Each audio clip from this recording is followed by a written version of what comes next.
जब हम ये देख पाते हैं कि गुरु ऐसा कर सकते, तो मुझे भी लगता है मैं भी कर सकता हूँ। अगर गुरु की तरह मैं भी प्रयास करूँगा तो मैं भी कर सकता हूँ। गुरु के बताए हुए रास्ते पर चलूँ तो मैं भी कर सकता हूँ। ऐसे एक आश्वस्ति बन जाती है। क्यों? क्योंकि गुरु एक जीती जागती किताब है, एक बोलती हुई किताब है। जो है ऐसी किताब है जो शब्दों के साथ भाव व्यक्त करती है और अपने को शब्दों से नहीं, केवल अपने आचरण से प्रकट करती है कि ऐसा जिया जा सकता है। किताब केवल शब्द है।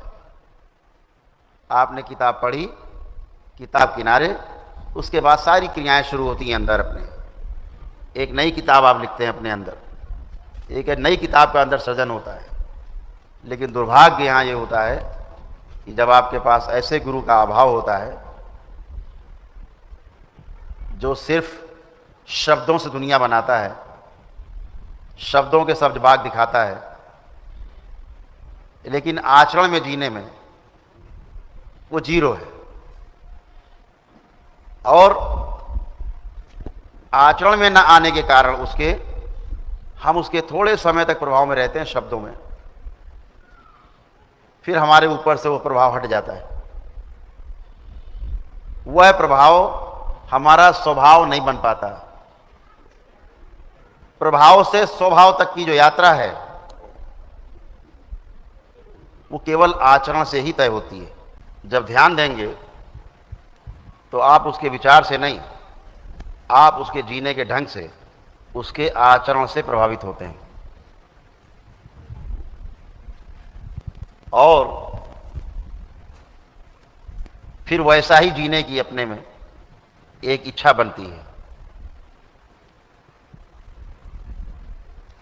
फिर आप अपने को उसी डिजाइन में ढालना शुरू करते हैं